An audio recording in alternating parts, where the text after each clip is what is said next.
Pernah kebayang nggak kalau dulu ada manusia yang tingginya itu kayak gedung pencakar langit? Nah, kali ini kita bakal menelusuri riwayat-riwayat yang luar biasa banget tentang tinggi badan para nabi.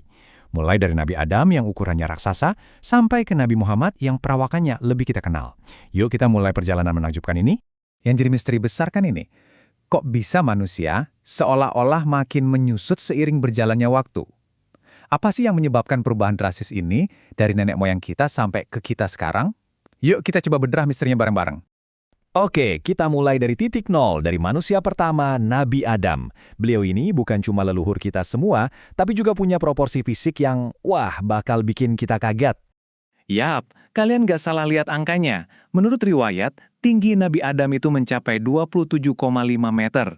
Coba bayangin deh, itu hampir setara sama gedung 9 lantai. Ini jadi titik awal kita yang luar biasa banget. Nah, di sini baru kelihatan banget kan perbandingannya. Di kiri, Nabi Adam yang menjulang tinggi, terus di kanan, ya, kita, manusia modern dengan tinggi rata-rata 1,7 meter. Jomplang banget ya. Ini nunjukin betapa drastisnya perubahan fisik manusia dari dulu sampai sekarang. Dan ini bukan cuma cerita dongeng ya. Dasarnya itu dari hadis yang diriwayatkan oleh Abu Hurairah, yang menyatakan kalau Nabi Adam diciptakan setinggi 60 hasta.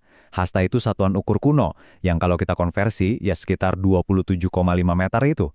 Jadi ada dasarnya yang kuat nih buat pembahasan kita kali ini. Oke, sekarang kita lompat sedikit ke depan dalam sejarah, ke eranya Nabi Hud. Di sini nih, menurut sumber-sumber yang kita ulas, kita mulai lihat ada dinamika yang menarik soal perawakan manusia. Jadi Nabi Hud ini diutus ke kaum Ad. Siapa sih mereka? Mereka ini peradaban yang super kuat, maju, dan makmur pada masanya. Tapi sayangnya, kekuatan itu malah bikin mereka jadi sombong. Coba deh lihat timelinenya. Ada jeda ribuan tahun antara Nabi Adam dan Nabi Hud. Jeda waktu yang panjang banget ini penting loh buat ngerti gimana perubahan fisik itu bisa terjadi secara bertahap, sedikit demi sedikit. Nah, di sini ceritanya makin seru lagi. Nabi Hud sendiri tingginya masih sama seperti Nabi Adam, sekitar 27 meter. Tapi kaumnya, kaum Ad, itu katanya lebih tinggi lagi, bahkan ada yang sampai 40 meter. Bisa bayangin nggak segimana megahnya peradaban mereka waktu itu? Kita melompat jauh lagi ke depan, ke zaman Nabi Musa. Di sini, kita bakal lihat ada perubahan yang, wah, signifikan banget. Bukan cuma dalam sejarah, tapi juga dalam ukuran fisik manusia. Tinggi Nabi Musa diperkirakan sekitar 2,8 meter. Buat kita sekarang itu tinggi banget. Tapi coba bandingin sama puluhan meter sebelumnya, ini penurunan yang drastis banget.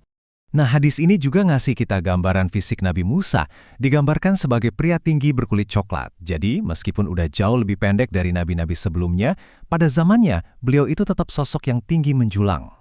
Dan akhirnya, kita sampai di nabi terakhir, Nabi Muhammad. Nah, di sini kita bakal lihat perawakan yang jauh lebih familiar buat kita semua. Jadi, beda banget sama nabi-nabi sebelumnya yang ukurannya raksasa, Nabi Muhammad justru dideskripsikan punya perawakan yang proporsional, seimbang, pas, dan dianggap ideal pada masanya. Tingginya diperkirakan sekitar 1,75 meter, yang mana ini mirip banget sama tinggi rata-rata manusia modern. Ini seolah jadi titik akhir dari tren penyusutan tinggi badan yang udah berlangsung ribuan tahun.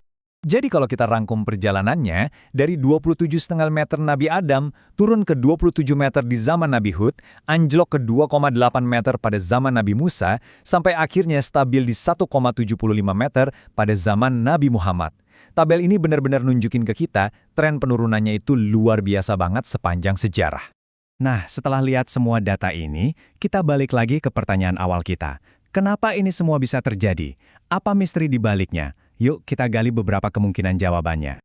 Jadi apa dong yang nyebabin penurunan drastis ini? Nah, dari sumber yang kita bahas, ada beberapa faktor menarik yang bisa jadi jawabannya.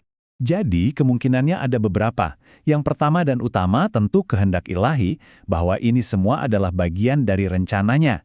Tapi ada juga faktor-faktor lain yang mungkin berperan, seperti perubahan lingkungan dan pola makan, adaptasi genetik dari generasi ke generasi, dan bahkan soal efisiensi energi.